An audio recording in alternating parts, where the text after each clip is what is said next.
The following content is provided under a Creative Commons license. Your support will help MIT OpenCourseware continue to offer high-quality educational resources for free. To make a donation or view additional materials from hundreds of MIT courses, visit MIT OpenCourseware at ocw.mit.edu. All right, let's get started. Why doesn't everyone go ahead and take 10 more seconds on the clicker question?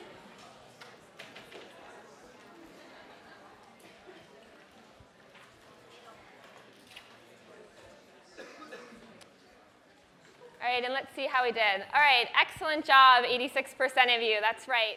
What we had just done a clicker question on is discussing light as a particle and the photoelectric effect. So we're going to finish up with a few points about the photoelectric effect today, and then we're going to try a demo to see if we can convince ourselves that the kind of calculations we make work out perfectly, and we'll do a test up here about halfway through class. And we'll also talk about photon momentum as another example of light behaving as a particle. After that, we'll move on to matter as a wave, and then the Schrödinger equation, which is actually a wave equation that describes the behavior of particles by taking into account the fact that matter also has these wave-like properties. So starting back with the photoelectric effect, yes? Oh, sure. One of the TAs maybe come up and hand around anyone that didn't get notes. We have not yet perfected the art of entering and exiting this classroom yet. We're still working on that. Raise your hand if you need notes, and we'll make sure we get those to you.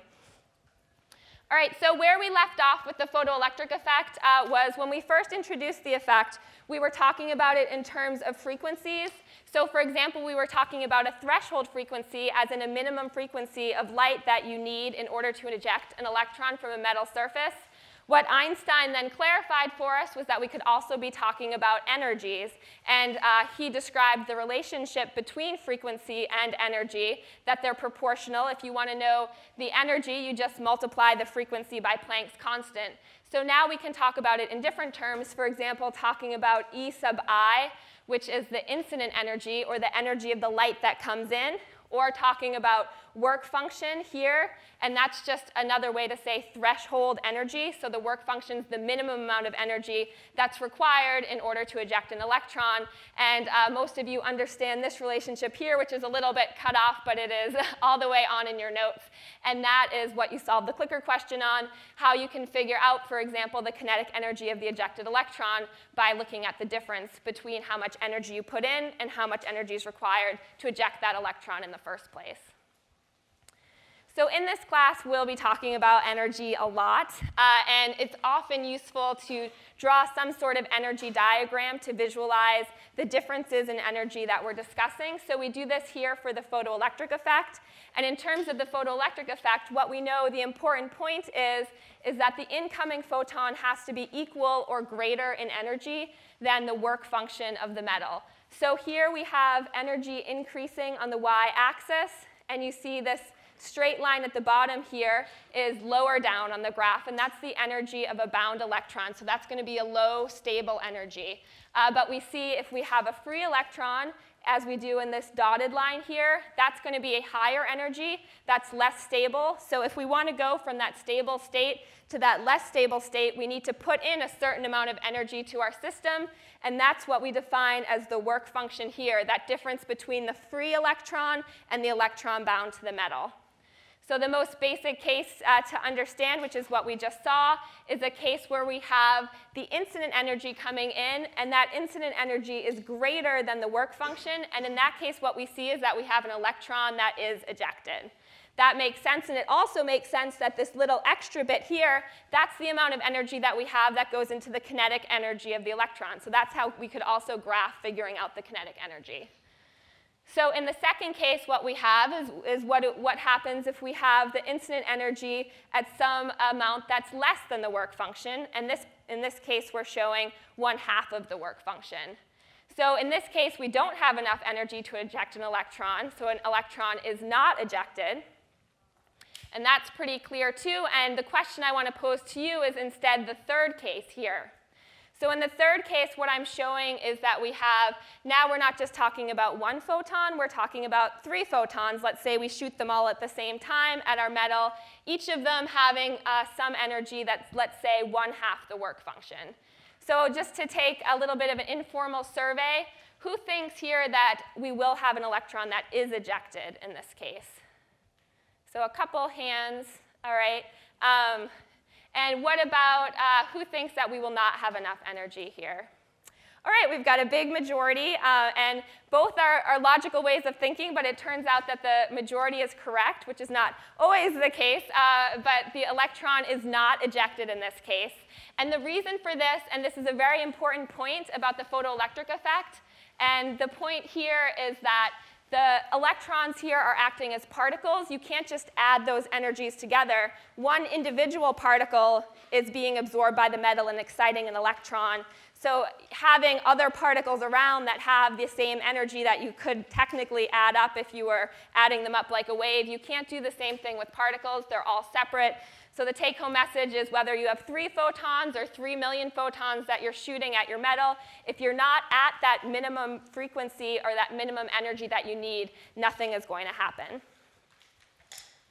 So you might ask then, well, what is the significance of shooting different amounts of photons at a metal? Is there any significance at all, for example, in the number of photons that are hitting the metal or being absorbed by the metal? And there is a relationship here, and that is that the number of photons absorbed by the metal are related to the number of electrons ejected from the metal. So in this figure here, what I'm actually showing is these little sunshines, which let's say are each one individual photon. So we have 6 photons going in. So the maximum number of electrons that we're going to have coming out is also 6, because the maximum scenario that we could have that would maximize the number of electrons is that each one of those photons comes in, excites an electron, ejects it from the surface of the metal. It's important to note, of course, though, it's not just the number. It's really important that the energy of each one of these individual photons is, of course, greater than the work function of the metal.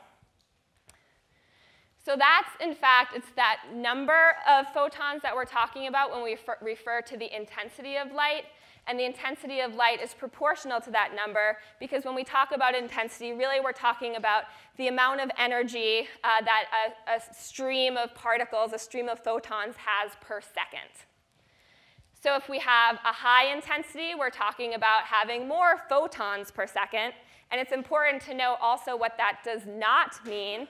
So it does not mean that we have more energy per photon. This is a really important difference. Intensity, if we increase the intensity, we're not increasing the energy in each photon. We're just increasing the number of photons that we're shooting out of our laser or whatever our light source is. And when we talk about intensity in terms of units, we usually talk about watts. So if you change your light bulb, usually you see the intensity in terms of watts. But in terms of SI units, which become much more useful if you're actually trying to use intensity in a problem and cancel out your units, we're just talking about joules per second is what intensity is. So at this point, you should be able to have all the background you need on the photoelectric effect to solve any type of problem that we throw at you.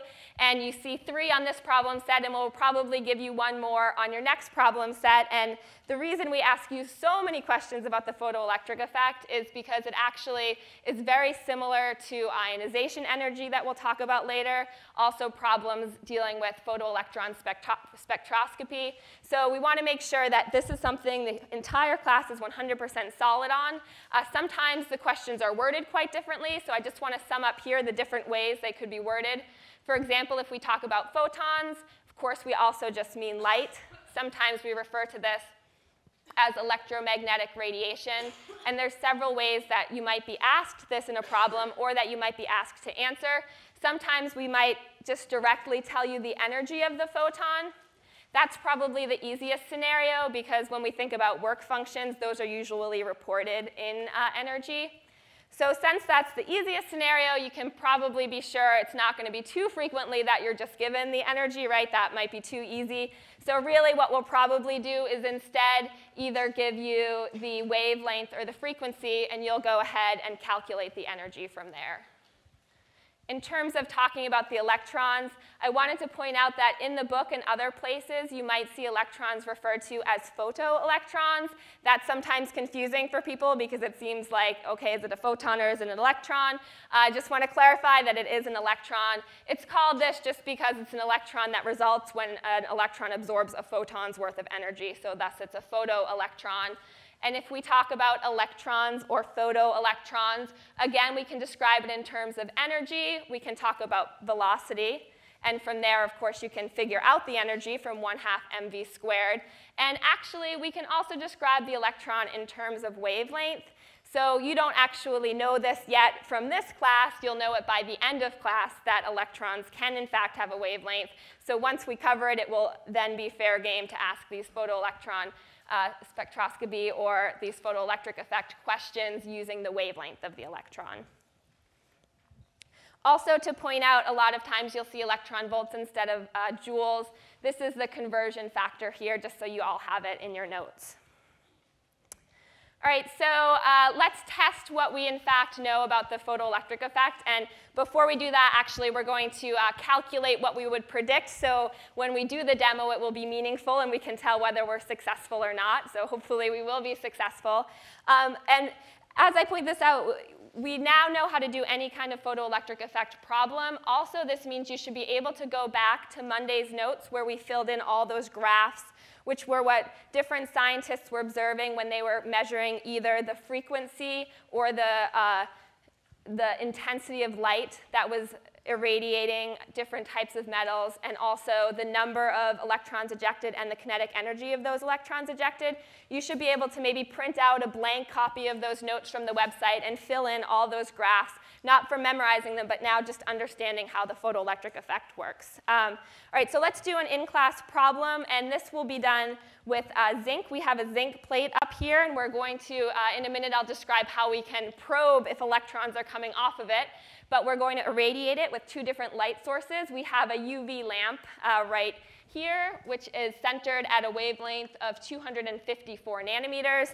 And then, since we have my red laser pointer, we will also try it with the red laser pointer, which is centered at a wavelength of 700 nanometers. So there are a few questions that we need to answer first.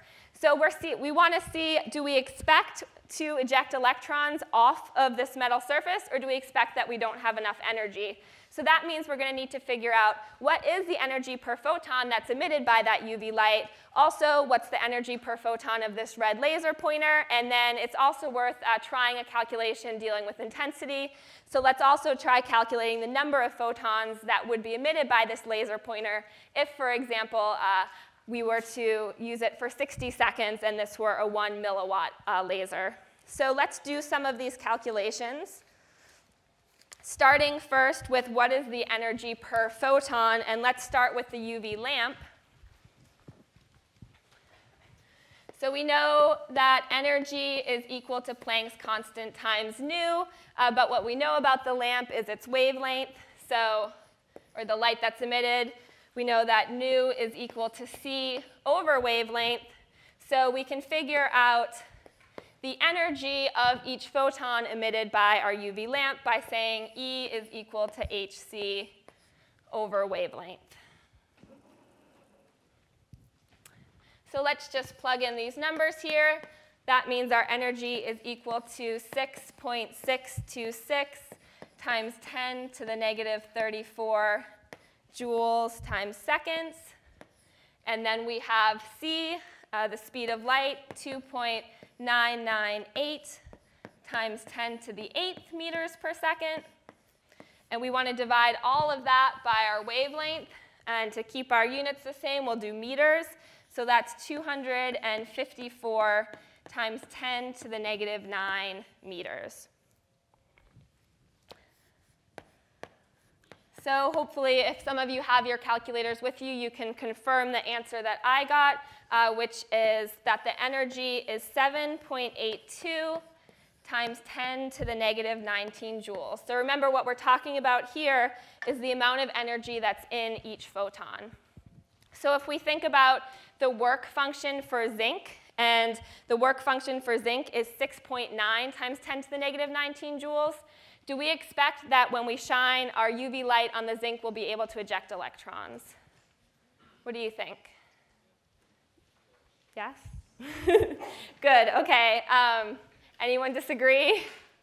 No, okay, and that's correct, because each photon of light actually has more energy than is needed to eject an electron, so we would expect to see electrons ejected with the UV laser, or with the UV light source. So let's now think about using instead, and where I put my chalk first, the amount of energy per photon in that red laser pointer. So again, we know that energy is equal to hc divided by wavelength, and energy is equal to, you have written down in your notes what the actual value for hc is, but now our wavelength is 700 times 10 to the negative 9 meters.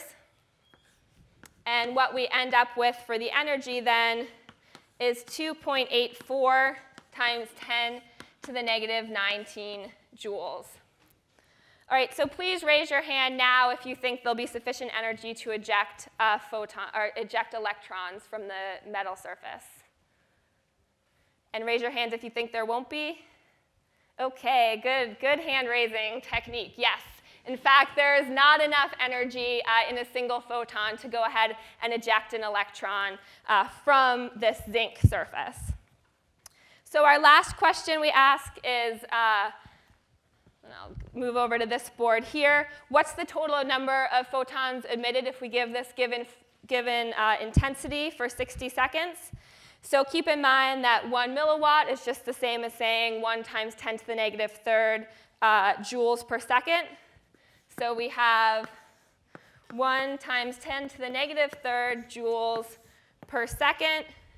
And we want to multiply that by, or cancel out how much energy we have per photon, first of all. So how much energy do we have per photon if we're talking about the red laser pointer? Right, so this value right here. So for every photon, we have 2.84 times 10 to the negative 19 joules. We're saying let's do this for 60 seconds. So what we end up with for the number of photons in this laser beam of light is 2.1 times 10 to the 17 photons. So this gives you a little bit of an idea of just how many individual photons there are in a laser beam of light. This is a huge number of photons. So the question is, does this matter? How about if we shoot this many photons? Does it make any difference at all in terms of whether we can eject an electron? No, it actually doesn't. It is an impressive number. It is very, very large, but it doesn't make a difference. So we see that we do not eject electrons in the case of the laser pointer. Even if we have this intensity, even for 60 seconds, it is still not related to the energy of an individual photon, so we won't see an effect.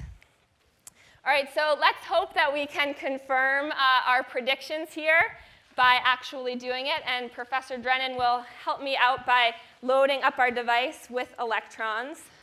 And I'll explain exactly what our setup here is as she does that. So basically what we have is this zinc plate here. So that's what we want to load up with electrons and then see if we can remove some. But that's a little bit hard. We aren't all that good at seeing the electrons with our eyes, so we need to think of a way to do this. So what she's going to do is start loading up the electrons, and you see this wand here will slowly, and it takes a while to do it, start to become perpendicular. The reason for that is because all of this is connected, so we're moving electrons everywhere in the system. And since we have two bars that are together like this, once they're both loaded up with electrons, there's going to be negative charges that repel. So the electrons will want to get as far away as possible, and they're on their slow way to doing that, to getting as far away from each other as possible. And if we do, in fact, hit it with light to get the electrons off, it will go back to the straight up in position, or if it gets knocked hard enough, it does that too. Sometimes it's easier actually not to touch it to the metal. I should have.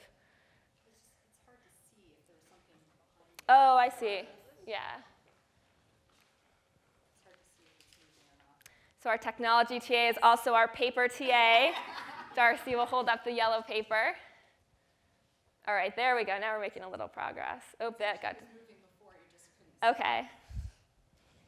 So does anyone have any questions about the setup here? Does it make sense? We're looking for the bar to go back once we make some progress. This demo works wonderfully in the winter months in Boston when we will all be full of static at all times. We're still close enough to the summer that the air is not just filling us up with extra static electricity. So it's a little more challenging here. We'll try to make this happen only once. I think that's probably, if we can get one more.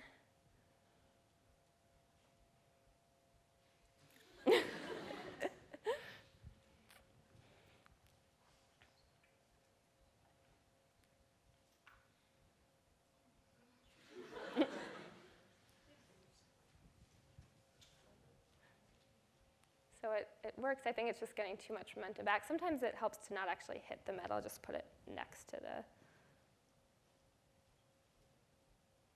There we go.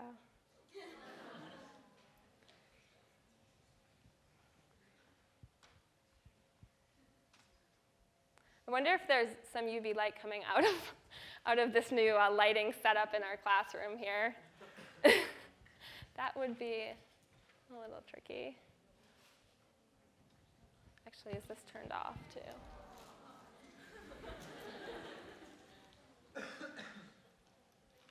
All right, I think if this sticks, yeah, it's the pressure of the paper. I think that's good enough. We'll be able to see.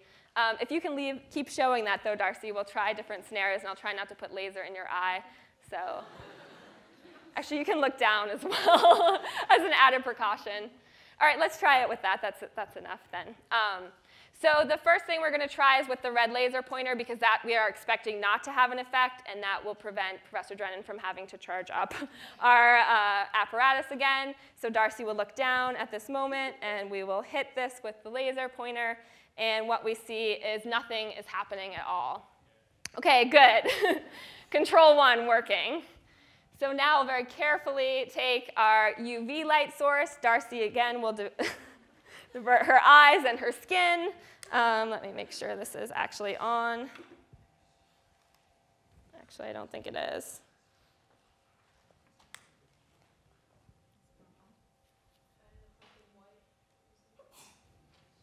Yeah. Oh, OK. We've got UV light here. And let's see what we can see. And we lose electrons if that's what's happening. And it often doesn't go all the way because actually this device gets stuck right there. So let's charge it up again and see if we can check again. But did you see movement? Are you buying our story here?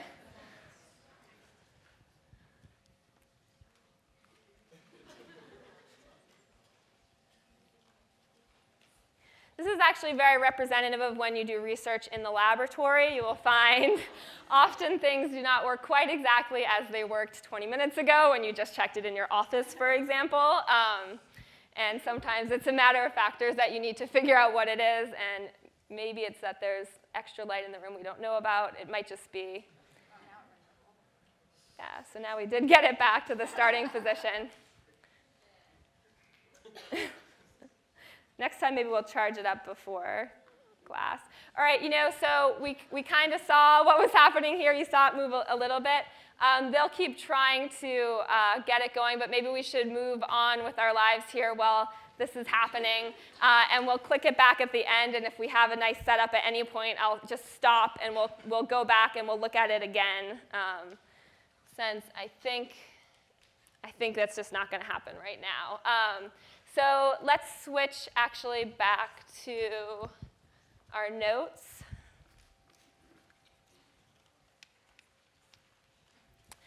So ideally, what we did see was, in fact, it does have enough energy with the UV lamp. It wasn't a dramatic shift you saw because we didn't start very high, and then it went to that stuck point. But luckily, we had the control of the red laser pointer where nothing moved at all. So hopefully, you're convinced that your predictions worked well, and you are able to predict what's going on when you're looking at the photoelectric effect. So it turns out that the photoelectric effect is not the only evidence for the fact that light has these particle-like characteristics.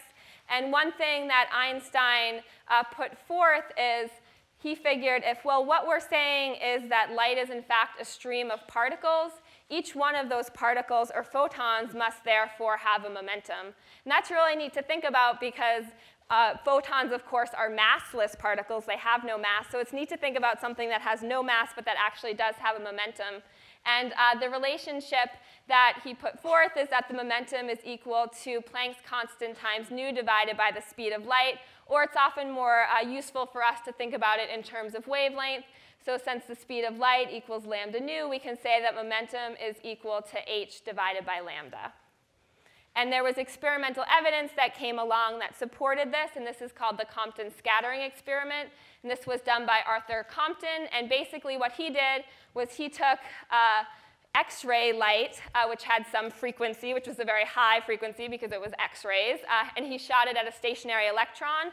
And what he was able to observe was that the electron scattered and now had some momentum, and that both the frequency and therefore the momentum of the wavelength or of the light that he shot in went down once it was scattered. So what he's showing here is, first of all, that the light has some momentum, and when it hits an electron, it can actually transfer some of that momentum to the electron. So the transfer of momentum from a photon to an electron is what was being observed, and it was seen as completely separate evidence to the photoelectric effect that, yes, in fact, light is behaving in these particle-like ways. So up to this point, before it was really established that, yes, light is like a particle sometimes, there was this very strong distinction between what is light and what is matter. And the distinction was when we're talking about light, light is a wave, and we're talking about matter, well, matter is a particle. And these behave completely separate. They don't overlap at all in terms of behavior. But then, of course, with the photoelectric effect, with Compton scattering, what we see is that, oh, actually, sometimes photons behave as if they're particles. So now this relationship's beginning to get a little bit fuzzy in terms of what is the difference between how we treat light and matter. And actually, this was taken a step further by Louis de Broglie, who in his PhD thesis, as part of his work as a graduate student, put forth the idea that, OK, Einstein says, and everyone agrees that, in fact, light is particle-like at times. And light, in fact, of course, has a wavelength. And if it has a wavelength, we're saying that it can have momentum. And what de Broglie said is, well, if it's true that light, which has a wavelength, can have momentum, then it must also be true that matter, which has momentum, also has a wavelength. And you can look at this in two different ways. One is that he's just rearranged an equation here and gotten both his PhD thesis and a Nobel Prize. But I think the more representative way to think about this is the real revolutionary idea that he put forth, which is that matter can actually behave as a wave. And in terms of equations that we use, it's sometimes easier to plug in the fact since momentum is equal to mass times velocity. We can know the wavelength of any matter. And he's not limiting this, for example, to electrons. What de Broglie is saying, we can know the wavelength of any matter at all as long as we know its mass and its velocity. And Einstein credited de Broglie, which is a fair statement of lifting a corner of the great veil, because really there was this fundamental misunderstanding about what the difference was between matter and light. And the reality is that they can both be like particles, and they can both show characteristics of waves. So I mentioned, however, that in terms of de Broglie's work, this was Nobel Prize worthy, absolutely, but it was also his PhD thesis. So we can think about what would happen if we're on his thesis defense, we're on his thesis committee. We would need to think of some pretty mean, hard, nasty questions to be asking de Broglie about this theory. That's what happens when you defend your thesis. This is necessary. It's hard to find holes in a Nobel Prize-worthy idea, but let's just try maybe one of the basic questions they could ask. And they could say, all right, de Broglie, so you say that all matter, absolutely all matter, has wave-like behavior. Why is it that we're never observing this? You know, for example, why is it the table doesn't diffract as we bring it through the door? Why don't we see the influence of the wave-like behavior on everyday matter. So it turns out that he could have picked anything to explain this and hopefully done out the calculation, and we'll do this ourselves. And the example we'll pick is considering, for example, a Matsuzaka fastball. So many of you are new to the Boston area now, I still realize, and I want to let you know it's not required that you be a Red Sox fan to be at MIT. We do encourage it, however, and in general, I find you don't have to give up that old team. You know, you can keep your old team, even if it's teams I won't name. Just keep them to the side, and you can join on to the Red Sox Nation on top of that. And part of being a good Red Sox fan is knowing the statistics of your team. For example, if we're talking about a pitcher like Matsuzaka, we might want to know the speed of his average fastball. We might want to know his ERA. If you're really into it and you're at MIT, maybe you want to know the wavelength of these average fastballs. So let's go ahead and look at that. So if we're trying to figure out the wavelength of a Matsuzaka fastball, we need to consider the velocity first, which is 42 miles per hour. We don't usually do our chemistry calculations in miles per hour, so let's switch that to 42 meters per second. Sorry, it's 94 miles per hour. And we can use the de Broglie relationship that wavelength should be equal to h over mass times volume. And we can put up here Planck's constant. And I want to make note that instead of writing joules per second, I actually wrote out what a joule is. A joule is a kilogram meter squared per second squared. Occasionally, you'll find you need to cancel out units because, of course, you're always doing unit analysis as you solve your problems. And sometimes you'll need to convert joules to kilogram meter squared per second squared. We divide that by the mass, so 0.12 kilograms. That's the mass of a regulation baseball for the major leagues. And the velocity of the baseball is 42 meters per second. So we can cross out our units doing our unit analysis. The seconds cross out, the kilograms cross out, one of the meters crosses out from the top. So we're left with an answer in meters. It's always good when we're looking for a wavelength that our answer is in a unit of length. That's a good sign already. And what we find out is the wavelength of a Matsuzaka fastball is 1.1 times 10 to the negative 31 meters. So this is really small. This is undetectably small. And especially when we consider it, what tends to be important is the size of the wavelength in relationship to its environment. So 1.1 times 10 to the negative 31 meters is not, in fact, a significant number when we're comparing it, for example, to the length of a ball or the size of the baseball field. So that would probably be de Broglie's answer for why, in fact, we're not observing the wavelength behavior of material on a day-to-day life. So that's for Matsuzaka. You know, and even if you don't memorize all the wavelengths for all the pitchers, I would expect, whether you're a Red Sox fan or not, you to be able to look at a list of different pitchers and their average velocity for their fastball and tell me who has the longest or the shortest wavelength. You should all be able to know that relationship. So why don't we go to a clicker question here and see if you can tell us this. So we have 4 different pitchers we're showing here. They all have different strengths. It's not always how fast you throw the fastball. Sometimes it's your different styles or the different ways that you decide when to throw what. So first we have Matsuzaka at 94 miles per hour. So click 1 if you think that he's going to have the longest wavelength. Tim Wakefield on the DL right now throws a lot slower because he has that tricky knuckleball. He doesn't need to throw as fast. Then we have Beckett, who can get up to 96 just on a regular old day. And Timlin, who is about 91 miles per hour, one of our relievers. So why don't you take 10 seconds to do that? If you can't decide, Timlin is my favorite ever, so that would be a good backup choice if you forgot the relationship between wavelength and the relationship between speed. It looks like, in fact, people did not forget that relationship, and only 1% of you humored me.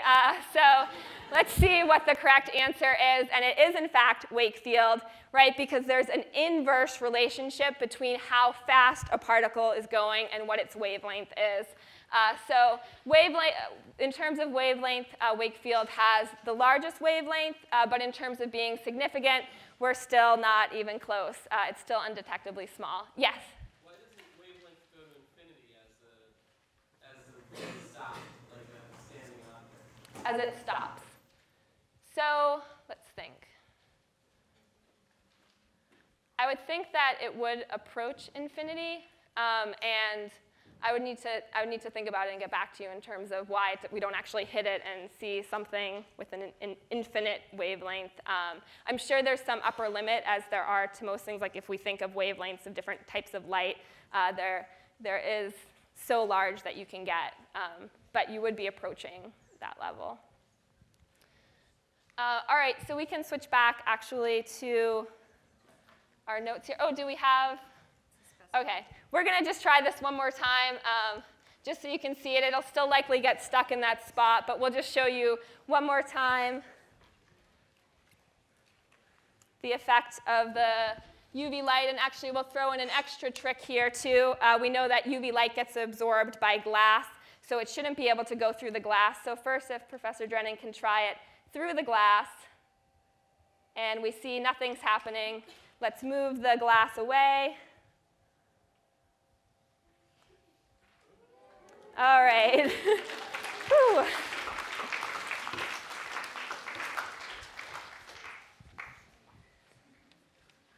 All right, good. So we can fully believe what our calculations were now, which is a nice thing to do. Let's go back to considering the wavelengths of different objects. We considered a baseball, but let's also think about now an electron. And an electron is something where, in fact, we might be able to, if we calculate it and see how that works out, actually observe some of its wave-like properties. So if we do this calculation for an electron, saying it moves at 10 to the 5th meters per second, then what we end up with for a wavelength is 7 times 10 to the negative 9 meters. A lot of times we talk about these kind of distances either in nanometers or in angstroms, so we can say this is 70 angstroms. So this is, first of all, even just on an absolute scale, this is way, way larger than the wavelengths we're talking about for a baseball. In addition, if we compare this to the diameter of an atom, which is on the order of somewhere between 1 and 10 angstroms, now we're seeing that, in fact, this wavelength is significantly larger than its environment. So certainly we would expect to see that it has an effect in terms of seeing its wave-like properties. And this was experimentally validated, hopefully even more clearly than our experiment here. And at first, this was done by Davison and Germer. And they were American scientists who tried diffracting electrons from a nickel crystal. They did this in Bell Laboratories. And they found that, in fact, the electrons did diffract. And J.P. Thomson showed a similar thing. What he did was he diffracted electrons through a very thin gold foil. And this is a picture. Whoops, that is not. OK, that is. It is a picture from your book here showing the diffraction pattern of an electron going through that gold foil. So you can see that, in fact, it's confirmed that an electron can have both wavelength and particle-like behavior. And it turns out that Davison and Thomson shared a Nobel Prize for this discovery of seeing the wave-like behavior of electrons. So this is actually kind of neat to point out because we all remember J.J. Thomson from our second lecture. And J.J. Thomson got a Nobel Prize in 1906 for showing that electrons exist and that they're particles. And it turns out that G.P. Thomson, well, that's his son. So we can actually think of this. And I'm sure this wasn't the case, but I like to think of it as a little bit of child rebelling against the father. So the father gets a Nobel Prize for showing that an electron is a particle. And the son says, well, what can I do to top that? I'm going to show the exact opposite. I'm going to say that an electron's a wave, no matter how much my father says differently. And I'm going to get a Nobel Prize for that. And he does. But the nice part of the story is it turns out they're both right. An electron is a particle, but an electron's also a wave. So father and son, happy ending. They both have their Nobel Prizes. So what happens now that we in fact know that matter is a wave? Well, this allows us to try to go back and explain some phenomena that over the years mounting evidence was building that couldn't be explained. So for example, when people, and we'll talk about this next class, we're looking at different characteristic spectra of different atoms, what they were seeing was that it appeared to be these very discrete lines that were allowed or not allowed for the different atoms to emit, but they had no way to explain this using classical physics. And it turns out that the Schrödinger equation is an equation of motion in which you're describing a particle by describing it as a wave. So you're basically having a wave equation for a particle, and for our purposes, we're talking about a very particular particle. What we're interested in is the electron. So basically describing electrons by their wave-like properties. And this is Erwin Schrödinger, and this is the equation that he put forth, where we have h hat psi being equal to E psi. So let's explain what these are. So this symbol here is actually what we call a wave function. That doesn't mean a whole lot in itself. It will mean more in about 2 lectures from now. But right now, what I want you to be thinking of a wave function as is just some representation of an electron. So it's some way of describing an electron. Specifically, we'll talk more about this. It's talking about different orbitals. It's the spatial part of an orbital. But before we get to that, in terms of thinking, just think, OK, this is representing my particle. This is representing my electron. That's what the wave function is. This E term here is the energy, or in our case, when we talk about an electron in a hydrogen atom, for example, the binding energy of that electron to the nucleus. So E is binding energy. And H with the caret or the hat here, well, that caret or hat tells us it must be an operator. And this is called the Hamiltonian operator. So when you operate on the wave function, what you end up with is getting the binding energy of the electron and the wave function back out. Well, we need to describe the wave function term a little bit more specifically so we can describe, for example, the position of the electron. And I just want to mention that we do have 2 choices if we're trying to describe this. We could use Cartesian coordinates or we could use polar coordinates, where we're either talking about x, y, z, or r, theta, and phi. So I just want to point out that when you look at wave functions, we are going to be using those spherical polar coordinates. And the reason is because a very important interaction here is the interaction between the electron and the nucleus, which we want to describe the distance of in terms of r. So you can see it's much easier to describe that as one term r here instead of using both y and z. Another reason I wanted to point this out in terms of the polar coordinates that we're using is I think they're actually flipped from what you're used to seeing in physics. Sometimes different disciplines have different conventions, which can be very confusing because the whole point of what's happening now is there's so much interplay between different disciplines. But still, I think this might be one remaining one, where in our case, theta is that distance from z, that angle there, where phi is this distance or angle from the x-axis. So just keep it in mind that it's flipped. It turns out we won't really be using it, needing to identify it on the graph so much in chemistry. We'll be using the solutions, so you shouldn't have a problem. But I wanted to point it out so it does not look too strange to you. In terms of the Schrödinger equation, we now can write it in terms of our polar coordinates here. So we have the operation on the wave function in terms of r, theta, and phi. And remember, this E is just our binding energy for the electron, and we get back out this wave function. So you might ask, this looked pretty simple up here, right? Just with that h hat. It turns out we can write it out fully. It's 3 different second derivatives in terms of the 3 different parameters. It's a little bit complicated. You won't have to solve it in this class. You can wait till you get to 1803 to start solving these types of differential equations. And hopefully you'll all want the pleasure of actually solving the Schrödinger equation at some point. And so just keep taking chemistry. You'll already have had 1803 by that point, and you'll have the opportunity to do that.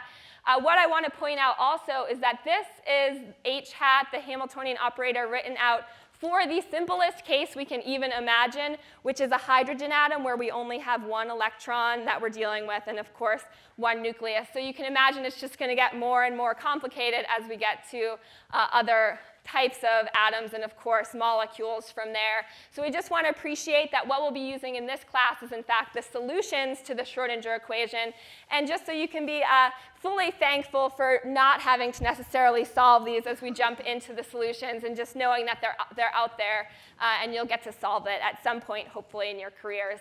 So we'll pick up with that with some of the solutions and starting to talk about energies on Friday.